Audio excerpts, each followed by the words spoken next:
This is the story of your enslavement, how it came to be, and how you can finally be free.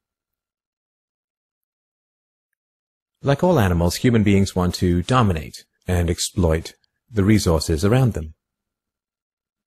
At first we mostly hunted and fished and ate off the land, but then something magical and terrible happened to our minds. We became, alone among the animals, afraid of death and of future loss. And this was the start of a great tragedy and an even greater possibility. You see, when we become afraid of death, of injury and imprisonment, we become controllable and so valuable in a way that no other resource could ever be. The greatest resource for any human being to control is not natural resources or tools or animals or land, but other human beings.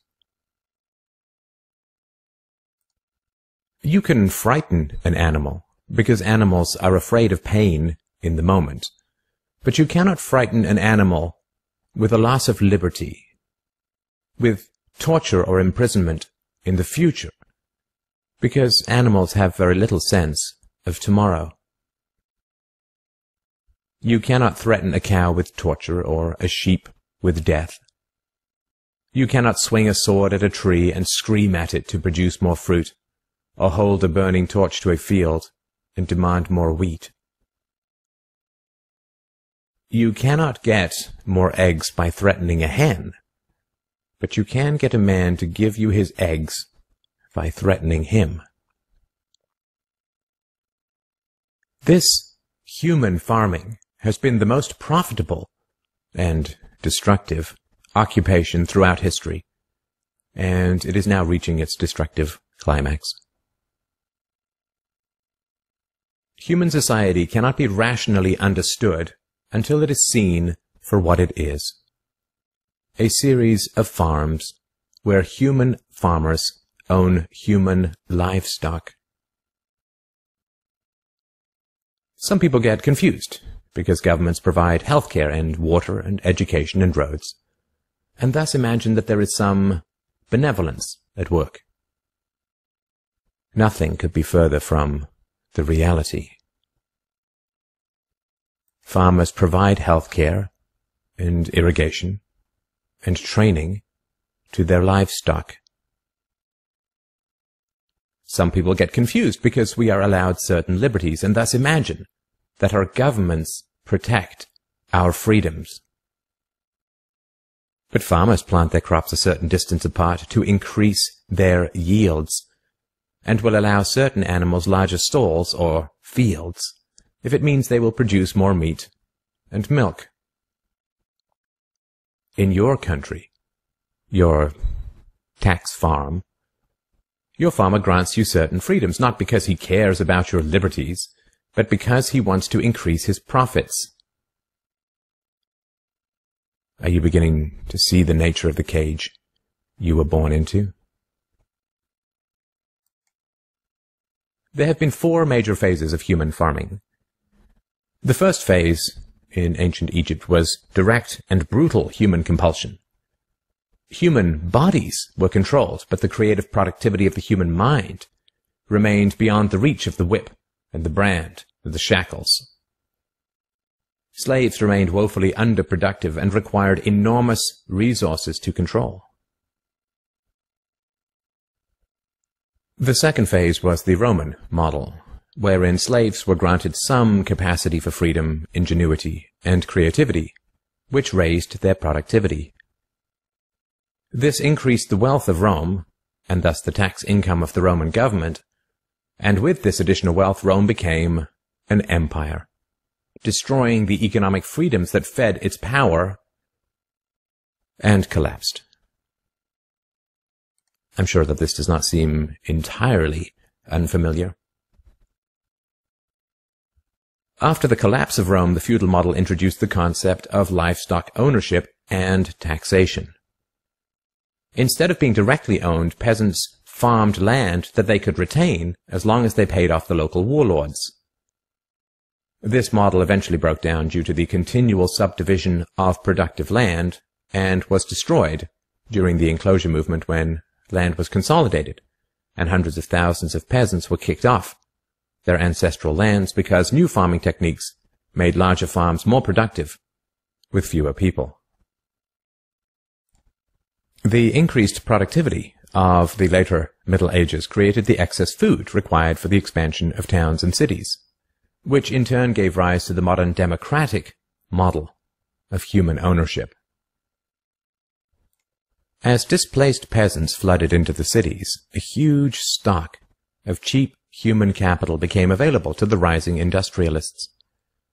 And the ruling class of human farmers quickly realized that they could make more money by letting their livestock choose their own occupations.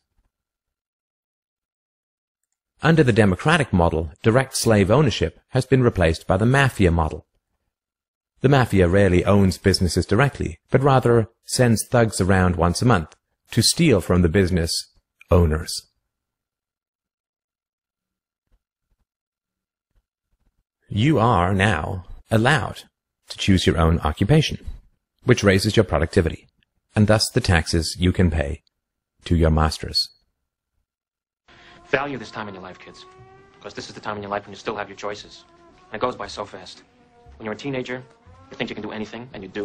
Your 20s are a blur. 30s, you raise your family, you make a little money, and you think to yourself, what happened to my 20s? 40s, you grow a little pot belly, you grow another chin. The music starts to get too loud. One of your old girlfriends from high school becomes a grandmother. 50s, you have a minor surgery. You'll call it a procedure, but it's a surgery. 60s, you'll have a major surgery. The music is still loud, but it doesn't matter because you can't hear it anyway. 70s, you and the wife retire to Fort Lauderdale. Start eating dinner at 2 o'clock in the afternoon. You have lunch around 10, breakfast the night before. Spend most of your time wandering around malls looking for the ultimate soft yogurt and muttering, how come the kids don't call? How come the kids don't call? The 80s, you'll have a major stroke. You end up battling with some Jamaican nurse who your wife can't stand, but who you call mama. Any questions? Your few freedoms are preserved because they are profitable to your owners. The great challenge of the democratic model is that increases in wealth and freedom threaten the farmers. The ruling classes initially profit from a relatively free market in capital and labor, but as their livestock become more used to their freedoms and growing wealth, they begin to question why they need rulers at all. Ah, well, nobody ever said that human farming was easy. Keeping the taxed livestock securely in the compounds of the ruling classes is a three-phase process. The first is to indoctrinate the young through government, quote, education. As the wealth of democratic countries grew, government schools were universally inflicted in order to control the thoughts and souls of the livestock. The second phase is to turn citizens against each other through the creation of dependent livestock. It is very difficult to rule human beings directly through force, and where it can be achieved, it remains cripplingly underproductive, as can be seen in North Korea. Human beings do not breed well or produce efficiently in direct captivity. But if human beings believe that they are free, then they will produce much more for their farmers. The best way to maintain this illusion of freedom is to put some of the livestock on the payroll of the farmer. Those cows that become dependent on the existing hierarchy will then attack any other cows who point out the violence, hypocrisy, and immorality of human ownership. Officers positioned Grant face first on the floor with one officer near his head, a second near his back, and a third officer standing nearby.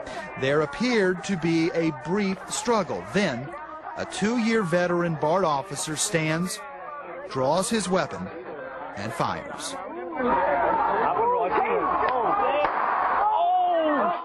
Freedom is slavery, and slavery is freedom.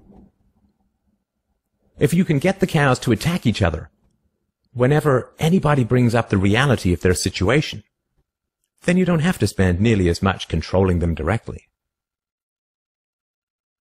Those cows who become dependent upon the stolen largesse of the farmer will violently oppose any questioning of the virtue of human ownership, and the intellectual and artistic classes, always and forever dependent upon the farmers, will say to anyone who demands freedom from ownership, "You will harm your fellow cows."